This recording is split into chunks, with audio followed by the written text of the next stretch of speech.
There are moments that divide your life into before and after. For me, it was a quiet evening that started with dinner and ended with an ultimatum. We had been together for almost 2 years. It wasn't a perfect relationship, but it was steady, comfortable, familiar. She was one of those women who radiated confidence, the kind that turned heads when she entered a room. I admired that about her, maybe too much. I built her up in my mind as someone incapable of deceit, someone too focused on her career and ambition to ever betray the people who loved her. That night, she told me about a business trip her company had scheduled. It was supposed to be routine, nothing unusual. Then she mentioned the name of the person she'd be traveling with, her ex-boyfriend. I remember feeling my chest tighten as if something cold had wrapped itself around my ribs. It wasn't jealousy, it was instinct. Something about the casual way she said it didn't feel right. She explained that the company had assigned the two of them together and that I had to trust her. It wasn't a request for understanding, it was a demand for obedience disguised as maturity. The conversation spiraled into something I couldn't control. Every word she spoke chipped away at the illusion that we were partners. She said that if I couldn't trust her enough to let her travel with him, then maybe we shouldn't be together at all. I could have begged her to reconsider, could have argued that respect should matter as much as trust. But I didn't. Something inside me went quiet. The moment she presented that choice, trust her blindly or lose her, I realized that love shouldn't come with conditions. So I told her she was right. We shouldn't be together. There was a pause after that, the kind of silence that fills an entire room. I think she expected me to backtrack, to soften, to pull her into my arms and say that I'd been overreacting. But I didn't. I couldn't. I felt something in me detach, like a string being cut. That night I gathered the few things she had left in my apartment, a toothbrush, a sweater, a couple of hair ties on the nightstand, and placed them all in a paper bag. I left it outside her door before sunrise. No note, no goodbye. People talk about heartbreak like it's dramatic, full of tears and shouting. Mine was quiet. The kind of pain that hums under your skin, constant and dull. I spent that first week moving through my days like a ghost, replaying the conversation over and over in my head, wondering how love could unravel so easily. But there's something strange about silence. Eventually, it becomes clarity. The more I sat with the emptiness, the more I began to see how much of myself I had lost trying to prove I was enough for someone who needed to test it. After the breakup, I threw myself into work. I stopped thinking about love and started thinking about progress. My company had been planning an expansion into Canada, and they were looking for someone to manage operations in Toronto. I volunteered before they could finish the sentence. Leaving my city felt like shedding an old skin. I packed my life into 2 suitcases, closed my apartment door for the last time, and never looked back. Toronto felt like oxygen. The streets were wide, the air carried a hum of opportunity, and no one knew my story. It was the perfect place to disappear and start over. I spent the first few weeks buried in logistics, staffing, office leases, compliance issues, anything that kept my mind from wandering back to her. But healing isn't just about distraction. It's about confrontation. I realized that part of what broke me wasn't her betrayal, it was the way I had built my self-worth around being needed. In that new city, far from her, I started rebuilding the foundation. I began running every morning along the lakefront.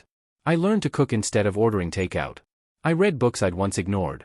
I bought clothes that fit the man I was becoming, not the man who'd once tried to be someone's second choice. Work took off faster than I expected. My performance impressed the board, and within 2 months, I was promoted to director of operations for the entire branch. It was the kind of job that demanded confidence, precision, and independence, all the traits I had suppressed while trying to keep a fragile relationship alive. I noticed that I was starting to enjoy my own company again. Evenings that used to feel unbearable became peaceful. My apartment overlooked the skyline, and sometimes I'd pour a drink and watch the city lights shimmer off the glass towers. It was a reminder that life could still be beautiful, even after something ugly. Then one Saturday morning, 3 months after the breakup, my phone buzzed. It was her name. The message was simple, asking how I'd been, what I was doing that weekend. No apology, no context, as if we had just paused a conversation and were now resuming it. I stared at the screen for a long time. I wasn't angry anymore, I was detached. The person she had left behind didn't exist anymore. So I sent her a brief reply, attaching a photo of myself from the office window, the Toronto skyline stretching behind me. Minutes later, she responded with surprise and admiration. She said I looked great, that it seemed like life was treating me well. Then came the inevitable line, she had been thinking about us and wondered if maybe we could talk again. Something about her message felt rehearsed, transactional. It wasn't affection, it was calculation. She had sensed success and was orbiting back, drawn not to me, but to the glow of what I had built.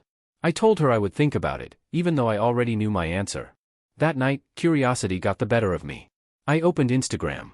I hadn't looked at her page since we split. I told myself I was only checking out of mild curiosity, but in truth, I needed to confirm what my instincts had always whispered. Her feed was polished, almost curated to look effortless: sunsets, cityscapes, hotel views, wine glasses, laughter captured in flattering light. The timestamps told their own story.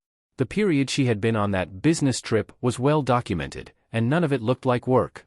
I scrolled further and found small details that only someone who knew her closely would notice.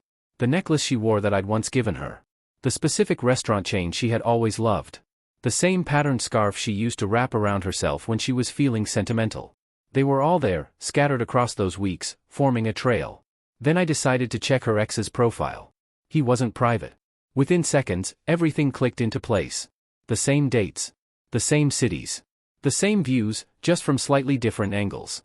Her post of a sunset over a rooftop bar matched the reflection in the sunglasses on his page.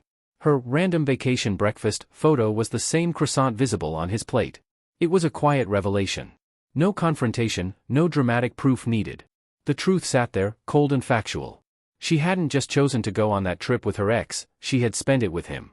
The words she had once used, trust, freedom, independence, were just armor for her guilt. She hadn't wanted my trust, she had wanted my blind compliance while she revisited her past. I scrolled for a while longer, not in anger but in analysis. I realized that she didn't come back because she missed me. She came back because she missed what I represented: the stability, the comfort, the quiet certainty that someone would always be waiting. I had been her safety net, and when her excitement burned out, she wanted to fall back into the arms of predictability. I typed a single message to her. It wasn't cruel, just final, a few words that made it clear I knew the truth and that I had moved on. Then I blocked her. No satisfaction, no vengeance. Just closure. The thing about closure is that it rarely feels like triumph. It feels like release. I sat on my couch afterward, staring out at the skyline again, realizing how light I felt. The version of myself that once obsessed over what went wrong had finally gone quiet. Time has a way of softening even the sharpest memories. Months passed, and the sting turned into understanding. Looking back, I realized that the breakup had been the best decision I never planned to make. Toronto became more than a new home, it became a mirror. Every achievement, every quiet night spent working late, every weekend walk through the city reminded me of how far I'd come. I was no longer the man who needed someone else's validation to feel whole. There's a strange power in losing something you thought you couldn't live without and realizing you can. That realization changed the way I saw everything: love, loyalty, ambition. I stopped equating love with endurance. I stopped mistaking tests for affection. Sometimes, when I travel for work now, I think about that first conversation, how casually she framed an ultimatum that ended us. I imagine her still using that same tone with someone else, still trying to prove she's the one in control. But I don't feel bitterness anymore. Only distance. Success came quickly after that promotion. I started leading teams, building partnerships, signing contracts that shaped the future of our company. I met new people, some genuine, some drawn to the position rather than the person. Experience had taught me to tell the difference. There were moments when I'd get messages from old friends, ones who still followed her online. They'd mention her posts, her attempts to reinvent herself again, her filtered smiles. I'd listen politely and change the subject. Whatever she was doing, it was no longer my concern. I used to think revenge was about proving someone wrong. Now I think it's about proving yourself right, by living better, by choosing peace, by walking away when ego tempts you to stay. I don't hate her. She was just a chapter, and not every chapter deserves a sequel. But I understand her now. Some people don't want love, they want security. When they lose that security, they circle back, hoping the door they slammed is still open. That's what her message had been, not an apology, but a test to see if I was still available to be used. She came back because she thought I'd still be standing where she left me. But I had already moved, not just cities, not just jobs, but forward. There's a certain satisfaction in knowing that the best revenge isn't success or indifference, but peace. The kind that comes from knowing you no longer need validation from anyone who questioned your worth. I think about trust differently now. It isn't about letting someone do whatever they want and hoping they don't hurt you. It's about choosing people who wouldn't put you in a position to doubt them in the first place. I've met women since then, some wonderful, some fleeting. But I no longer confuse attraction with potential. I no longer chase understanding from those who weaponize it. When someone tries to test me now, I don't argue or explain. I simply remember that the last time I was asked to prove trust, I ended up discovering truth instead. If there's one thing that breakup taught me, it's that love should never require losing yourself. Trust isn't about turning a blind eye, it's about choosing someone who values your peace as much as their freedom. Sometimes, before major meetings, I still catch my reflection in the glass of my office tower. The man staring back isn't the same one who stood in that kitchen months ago, stunned by an ultimatum. He's sharper, calmer, grounded. The irony is that she once accused me of not trusting enough. But in reality, I trusted her too much, enough to believe that love could justify disrespect. That lesson cost me something back then, but it gave me far more in return. And so, when people ask why I'm single, I tell them the truth. I'm waiting for something that doesn't ask me to choose between love and self-respect. Because I've already learned what happens when someone says, "If you don't trust me, we should break up." They usually mean, "I've already decided to betray you, I just need you to make it easier for me." I let her go that night without realizing that decision would become the best investment I ever made, not in her, but in myself.